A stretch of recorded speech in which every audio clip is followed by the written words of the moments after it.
Good morning. Good morning. I am Chuck Smith. I am obviously a member of St. James. I've been since 2018 with my wife, Missy, who is not here. She is entertaining her mom at North Wildwood. And between us, I think she'd rather be here than what she's doing right now. So that's our secret. But I'm also, I've taken over as the chair of the St. James Addiction and Recovery Ministry. So my intent today is just to give you an overview, a little quick overview of what addiction is. And then I would like to parlay that conversation into what are things that we're doing as a congregation. And certainly the most important part, the things that we continue to need to do as far as a church family and as far as critical members of this community. Mary and Ann, I assume you can hear me, so I can't see you, so I'm going to assume that. So first of all, bear with me, I went through the fancy technology here with the flip chart. I thought I'm going to go back to basics and do a flip chart. So what I'm going to talk about today is what we know about addiction, what we may not know, and then what are our next steps? Because there are a lot of next steps, again, like I referred to, as far as a church family that we need to take a look at. First of all, what do we know? Well, we know that addiction is it is a critical global issue, it's a national issue, and more importantly, it's a local issue, okay? We know, and then I have this I don't know if it's a bad habit, it's a curiosity. If you notice in the newspaper, every couple of months they put their coroner's report, and I'll go and I'll look at the names, I'll look at the age, and typically it comes up as accidental. Most likely, unless it's an auto accident, that's probably an addiction overdose. Okay, but they don't classify it as addiction overdose. They just simply classify it as accidental. There is only one good thing about addiction. Only one. And that is addiction does not discriminate. It does not care whether you're rich, poor, green, purple, yellow, Asian, American, Indian. It does not discriminate. It does not care about social, economic, and we've all heard the stories. So that is the only credit that we can give this monster called addiction. Most importantly, and if there's anything that we get as a family, and I please hope that you agree with me, addiction is not a moral issue. It is a disease, and that's with a capital D. Now, certainly addiction can lead on to moral issues, having to get a fix, having to break into a home, having to steal things, and that's another story another time. I'll leave that up to the clergy to preach about that. But addiction is a disease. My wife, Missy, 6 years ago, had to go through the unpleasant experience of breast cancer, had to go to the double mastectomy. Addiction is no different than what Missy went through as far as the disease of what she went through. So I think, again, if there's anything we understand, that it is a disease that can be fixed. One of the things, and I learned many things from being a church host with the NA group, but one of the things that I learned so much from that group, and one thing that always sticks to me, one individual one night was talking and he said, addiction is the only disease that can be controlled in the mind. And think about that. We always think of surgeries and physical activity. Addiction is the only disease that you can actually fix through the mind. It's pretty accurate. Okay. Getting home a little bit, and I apologize to y'all. Some statistics here locally. The highest amongst I think I apologize. Okay. All right. The overdose deaths continues to be affected in Lancaster County. The highest amongst Lancaster, and I try to drill it down to local. It says age group 25 to 54. It typically affects primarily, not always, but it's a high rate amongst males, African Americans, and Hispanics. The increases started around 2014 when we really started seeing a spike. During 2017, it peaked, and then there was a 2-year decline, and then COVID hit us. And that's when we saw a major increase in addiction deaths here in Lancaster. And quite frankly, it pretty much mimics the statistics nationally as well. What is addiction? It's a compulsive, chronic, physiological or psychological need for a habit-forming substance, behavior, or activity having harmful physical, psychological, or social effects, and typically causing a well-defined symptoms such as anxiety, irritability, tremors, or nauseous, upon withdrawal or abstinence. Another quick definition of addiction: it's a strong inclination to do, use, or indulge repeatedly. Okay? Addiction. Now, there are actually, if you talk to the psychologist, the psychiatrist, there's really three basic addictions. Okay, there's a physical addiction. That's things that we're familiar with: alcohol, tobacco, opioids, prescription drugs, marijuana, inhalants. That's kind of in the realm of physical addictions. Then there are behavioral addictions: food addiction, sex addiction, pornography, work can be an addiction, as we all have, I'm sure, experienced from individuals. Physical exercise can actually be an addiction. Cutting. Don't know if you've ever had individuals. I'm looking at Andrew, who's a school teacher. I'm sure you've experienced that with some of the youth. That is a behavioral addiction. And don't laugh, but shopping can be an addiction. Okay, I thought I'd throw that in there just for get it. Anyway, okay, I don't want any debates going on. There's also impulse control disorders: gambling, kleptomania, and pyromania. Those are considered impulse control. Now there's more, but I thought I would just highlight the basic ones of the presentation. So now let's talk about what's our role as the church family here in the community. Now we're very, very fortunate where we're located at St. James. We're in an urban setting.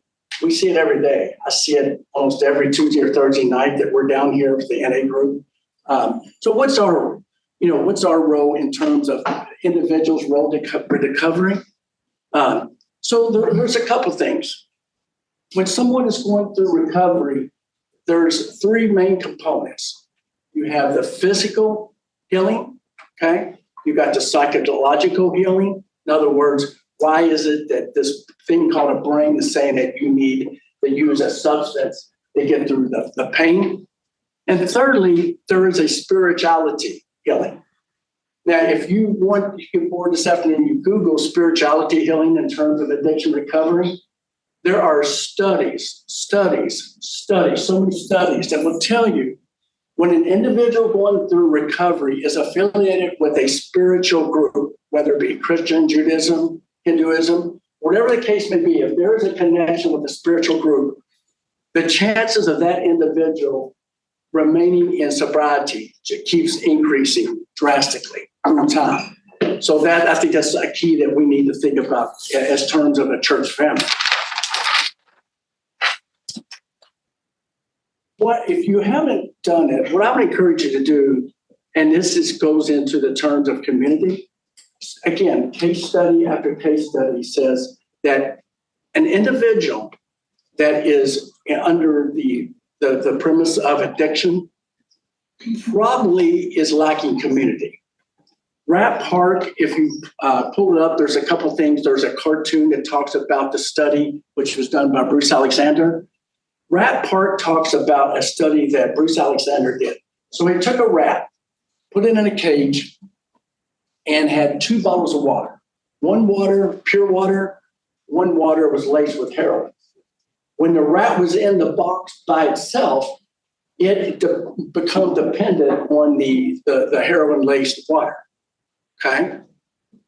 Later on in the experiment, this individual rat was joined by numerous rats, so it became a rat park. And so once that happened, and there was rat congregation, there was rat communication, there was rat sex, okay? The rat individual that was originally laced or dependent on the heroin-laced water ignored it. The rat became dependent on the water because of the community, okay? So think about why the things you've heard about, why young people tend to join gangs, loneliness, okay, a sense of belonging. It's really the same concept here. Go back to Vietnam. There were numerous GIs during the Vietnam War that become addicted to heroin while they're in the jungles of Vietnam. But believe it or not, a large percent of them came back home, was reunited with family, reunited with community.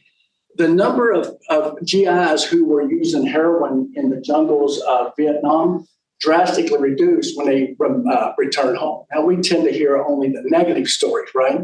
But the studies are there that because of the sense of community, right? So we know that humans have a need to bond. It's our nature, okay? Deeper connections, hearing things like, I love you, I'm proud of you, okay? And that's where we come in as a church family. We have to figure out how we're going to create a sense of belonging for those individuals, whether they're visitors, whether they're within our church family. How do they become part of this group, which helps that individual in terms of addiction recovery? So, important part here, the opposite of addiction is connection, okay? And you're rediscovering purpose. Now, I'm going to pause there because I think it's important because we're getting into the depths of our church family. Any comments or questions? Curious about how the Tuesday, Thursday people are bonding with each other on your observation. And that's a great question. So we have a group called Do or Die Group. I didn't come up with the title, they did. They meet here every Tuesday and Thursday. They've been meeting here about 3 years now. They needed space. And so Mother Shana and a few of us, met with them. They meet in this room. That is the whole concept of the Narcotics Anonymous, is that community. They tell stories. And I'm going to do a prepaid political announcement at the end about the NA group. So hang on to that. But good question, because there is truly a community here. And I'll give you a kind of a sad example. And an individual that was part of the group that overdosed 3 months ago. And so I just happened to be the one hosting that night. And I could tell some of the leaders were a little distraught. So I pulled one side. It's like, everything okay? He's like, no, X, Y, Z. I said, yeah, no, I've talked to him. It's like, well, he passed away last week. He overdosed. The thing that they were distraught about is that he failed to reach out for help to the group. And that's the concept of the NA group, is that community. So when they're here on Tuesday and Thursday night, a lot of, they like to tell, which they should, and they have a right to do that, tell their success stories. They tell one another where they are in their journey to sobriety. So it's very important for that group. That's whole part of the 11-step program. How many are in that group? Oh, gosh.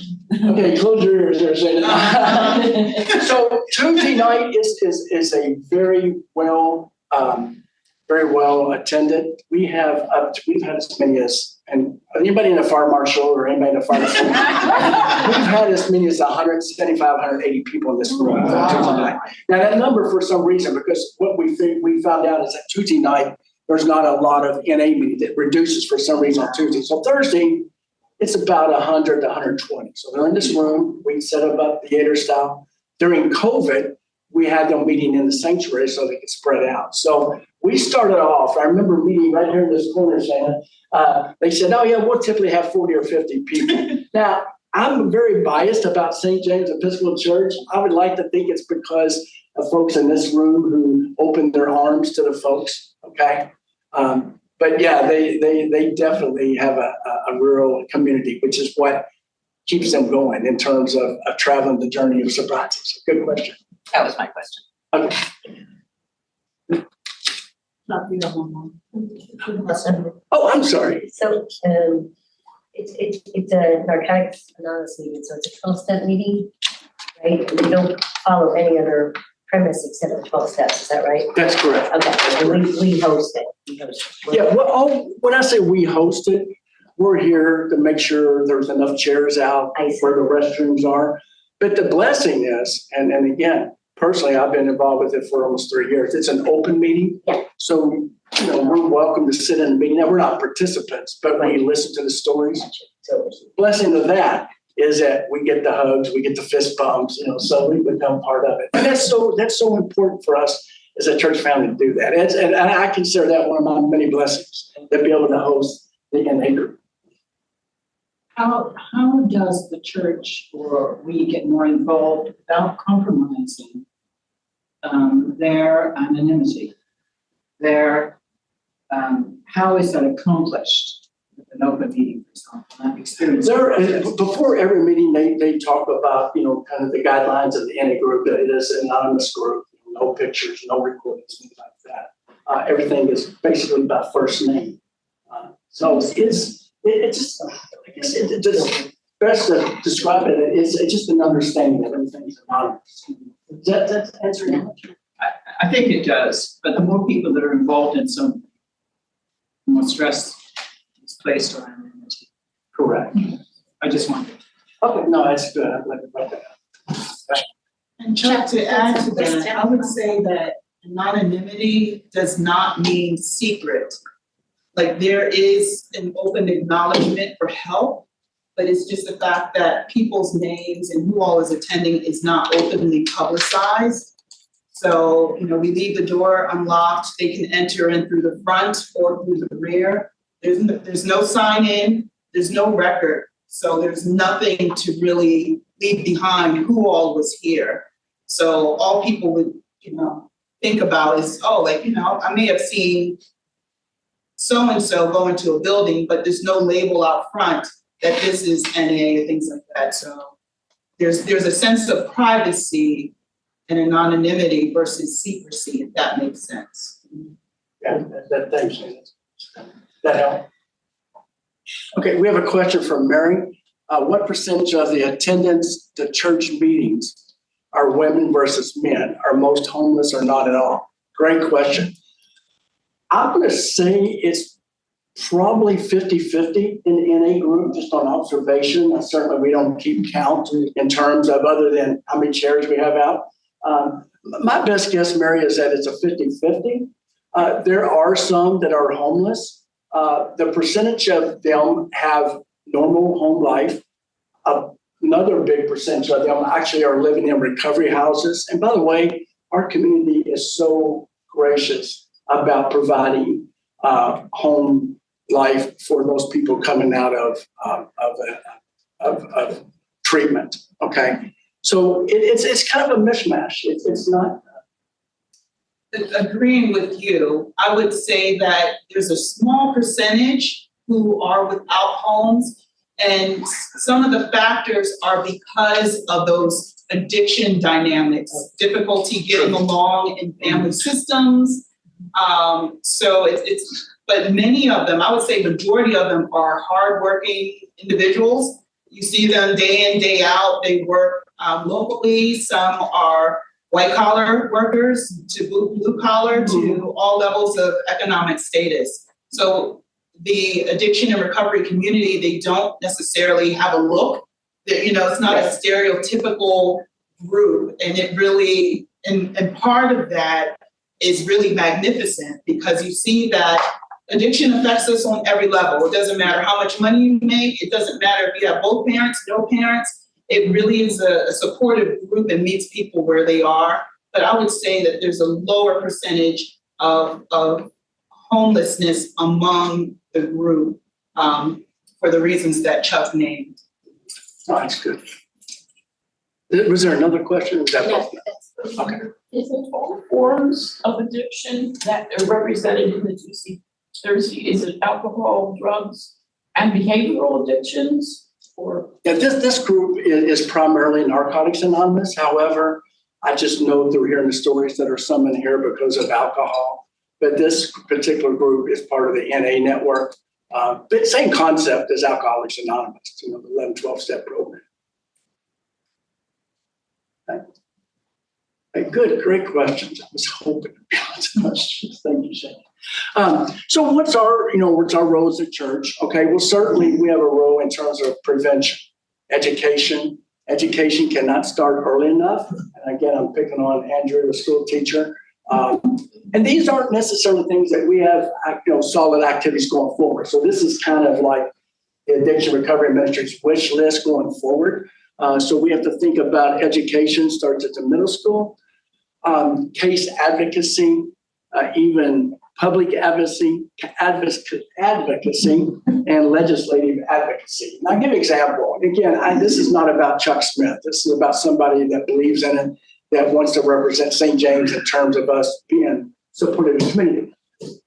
I try to attend the drug court graduation across the street with Judge Ashworth. Judge Ashworth is a brilliant guy. He's the one that actually created the drug court.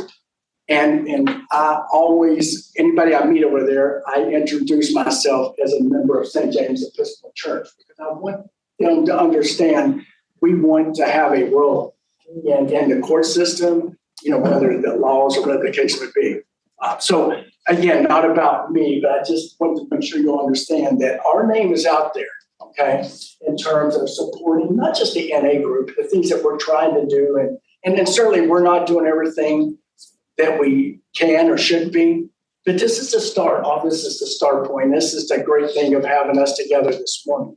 There's a lot of work to be done. Our, and Shana said it, created a safe place, meet the people where they are. One of the blessings is, and I hear this a lot from the individuals just in the NA group, that they feel very comfortable coming in the doors of St. James. They never feel judged, okay? In fact, one of the difficult things I have, I'm not supposed to push the St. James agenda, but I have a lot of one-on-one conversations out on the front porch, and we've had a lot of visitors from the NA group at St. James in the past couple of years. In fact, we have a couple of individuals that attend the men's group as a result of the men's group. So, hey, if I get kicked out of the NA group because I'm not sure what Shane's going to do about it, but I'm okay with that. So that's just creating, meeting people where they are, okay? Knowing that we have the ability to guide them. And certainly, Shana, a lot more than I, has individuals walking these doors or calling needing help. And that's another thing we need to continue to look at. How do we guide people? How do we get them on the right path? So that's part of our responsibility as God's children. Let's talk about stigma, okay? Stigma is the mark of disgrace. Don't ask for help. Shame, not feeling worthy. That is not what we want to accomplish as part of the St. James, okay? When I hear somebody's story, and we've been very blessed, we hear a lot of stories, but, my job is not, as the person who's trying to keep things moving in terms of addiction recovery, I'm not here to judge, okay? I'm certainly not here to judge. I'm here to give support, to tell them that we love them as a church family. And I'm truly believe that's why the numbers in the NA group, just the NA group, has grown from 40 to 180. Okay? So that is a good problem to have. We are looking for a couple other locations, but that is a good problem to have. Okay? That's who we want to be as a church family, right? People who are open arms and not pointing the fingers. I've heard stories through some of the groups that I'm involved in of individuals in addiction show up at this church and tell the pastor or the elders that, hey, I'm in addiction, I need a place to come, but also very graciously ask, well, why don't you come back when you're sober? That's not who we are, okay? That's not what you want to do. Thank God the doctors didn't tell Missy that when she was diagnosed with cancer. Well, come back when you're better. We need to stay place, have the conversation. And here's where we want to be. This is where we're going to be. It's not your recovery anymore. It's God's work through you. And when I say God's work through you, that's through us at the very easy. Okay? That's who we want to be. Not there yet. We've got a lot of things going, but that's who we want to be. So where are we? Where do we want to go? Where's God leading us to in terms of supporting? Well, let's start with this. It's the terms that I've already lived. How about using the terms, I love you. I'm so proud of you. We love you. And I should have put this in there. We want you here as part of us. People want to feel comfortable. Because that's that rat park scenario, community. Okay, were you in here when I talked about the rat park? Rats? The rat park. No. I take So that's where we are. On a personal level, I owe such a gratitude to Shana. On October the 5th, I will be flying to Minneapolis, Minnesota for an addiction and faith conference.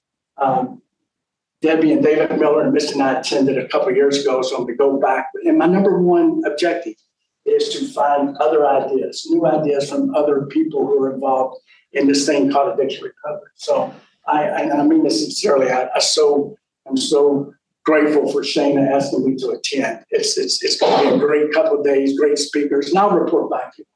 But it'll be a full 2 days of getting information to bring back.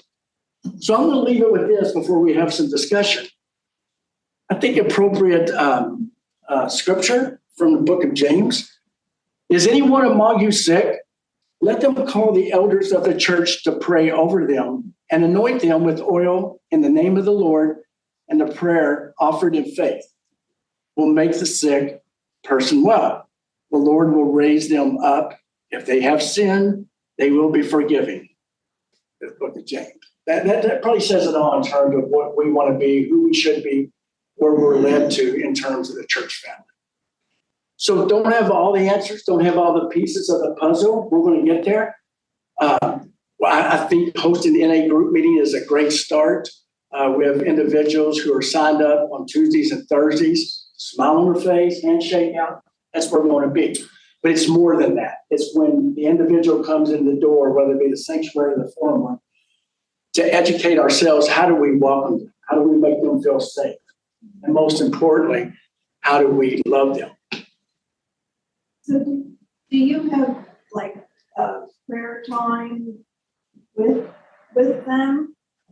You ever have any objection to prayer with someone? Now, because it's an anonymous group, they advocate a higher power.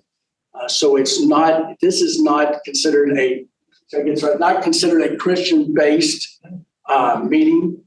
The meetings are led by the home group. The home group is kind of the leaders of the group. So yeah, they don't do any kind of prayer, but they do emphasize finding your higher power. But we hear a lot of reference about people who discovered their meeting in their particular churches. I mean, we have people in here who are elders at their own church. I've heard this story. So it's a great question, Joel. Good morning, everybody. I'm Rob. I'm an alcoholic. I can underline a few things that Chuck said. The meetings are so important, being part of the community. It's a funny thing, as you get started in recovery, initially you are ashamed, but then you're not. Because you realize that, quite frankly, we're all more alike than we are different. It just manifests itself in me a little bit different than maybe you. One of the things that I'm delighted by St. James, maybe Episcopalians in general, it's like the more screwed up you are, the more they love you. So I was happy to come in and bare my soul. You know? I remember I got out of recovery, out of rehab in January. When I was in a meeting with Father David, and I saw Jane when I was leaving, and I hugged her, and she said, "What are you doing here?" I said, "Well, you caught me. I'm just out of recovery." She goes, "I had no idea." Well, I'm good at hiding things. You know, I told her, I didn't see the light, I felt the heat. You know, and the diversity of the group is so true because, my goodness, I go to the 521 club. It's there at 7 o'clock this morning. Works out great. 7 o'clock there, be here a little after 8. It's all good. And then here, extra. So I want to get involved. I want to be a help because having somebody around that has, I like to call a little street cred, you know, I know what it is. I know what addiction is. I know how it can control you. So everything that Chuck said, I just would say underline, underline, underline. But it is so good to be in community, and that makes all the difference. And man, people are drawn by love. That's what gets them. I've heard people say, you know, God brought me to AA, but AA brought me to God. You know? And so, yeah, we don't start out shoving our bottle of living water down anyone's throat. But funny how it works. They end up wanting that living water, don't they, Chuck? So anyway, I just thought I'd share that with you. Let you know I'm one of them. I'm one of you. Thanks, Rob. You know, it's funny, we had this conversation, in the men's group. And by the way, and sorry, ladies, but you guys that are part of the men's group, you're missing out. It's such a great, I affectionately call us the dudes of St. James. But our theme yesterday was, I'm proud of you. And everything that's been said in here was so prevalent. And we learned a lot. We learned a lot about each other, as we always do. But yeah, it's not just raising kids and using the term I'm proud of you. It's us as fellow children of God. I'm proud of you. We heard that many times yesterday. So the comment was about the words that we talked about up here in terms of I love you, I'm proud of you. Talked about in response to an individual's situation with your family member, about how important that is. And that is true, that we need to hear that more often. Thank you to Chuck and all of the team. Seriously, Chuck has been such a champion, and you all can probably sense his passion today. Just to work together in this field, in this work, and I don't know if Chuck shared with you all, he's also now a prison chaplain as well. So the work that he does here also lends to the work that he does in our local prison. But part of the movement in the Episcopal Church in particular is that we want to normalize the conversation around addiction and recovery. Some people call it the 11 step. Oh, that sounds better, thank you. We want to normalize the language around addiction and recovery, which is part of the reason why not only do we host the NA group on Tuesday nights and Thursday nights, and they're a self-run group. There's nothing that we do. They bring their own books in, they set the chairs up the way they need it, they bring in their coffee, and they break everything down and return it. It's part of their principle, it's part of their code. So we don't interfere. That's not permissible for outside parties to make announcements and things. We can share it with their group leader. They have their own governance and they share in how they host the groups. I call it church. It's confession. It's altar call. You hear some of the most powerful stories about people who are active in their addiction, how it affected them and their families and their children. And some nights they do bring their children with them. One testimony was that NA not only helped to bring them up, but it also helped to raise their child in those principles. And sometimes if the children are in the hallway, we'll have games with them, we'll watch them or put on a little movie in the side room. So that type of peripheral support is helpful. But in terms of actively engaging in the group, that's hands off. We can say hello, we can direct them to the restroom. If there's a spill of coffee or something like that on the floor, we can get paper towels, but that's about it. We're just here to be the container. So again, just trying to make it an active part of our conversations in the church, especially because there is active addiction among clergy as well. I mean, we haven't been given the name Episcopalians for nothing. So, it's like, no matter, and that's what I was saying earlier, alcoholism, any type of addiction, it doesn't have a look. It's among us all. And to Rob's point, it's among all of us. It's a fine line. We just process things differently. So I just want to affirm Rob and his own journey and how much he's inspired me. So much so, I actually quote Rob often in my sermons. But I just want to thank you all just for listening, and Chuck for doing this fantastic presentation. Thank you so much. Thank you. Any other comments? Yeah, Pat, we have plenty of time. Comment that, that the 12-step program really is a spiritual program. And so if we think, that coming to St. James or any church, because there's a lot of churches that do host meetings, but with it, inherent in the meeting, inherent in the program is a spirituality. Mhm. So that's, if people aren't familiar, I think it's good to know that. Good point. Just in general. And so that's the main thing. Probably And that another. is strong spiritual basis, really, and Nice. anonymity. Right. That if I were That's so to important. help volunteer, it would be absolutely expected of me to be anonymous, to stand in that room and hear stuff. They say at every meeting, what we hear here stays here. That's anonymous. So I think that's protected, so I think we should be assured of that. I would I'm only sorry. say getting involved, short period. Since it's been less than a year since I've had the opportunity to get myself involved, and not as frequently as I probably should. It does as much for you as it does for those people. Because I find it so amazing how open they are, how so caring they are of each other. And it's almost like a lesson to us who aren't dealing with that issue that they are dealing with. And I also find it interesting is if people tend to stereotype people that, have that issue, that they aren't disciplined with things, it's the exact opposite. They are so well governed within their own group and following rules.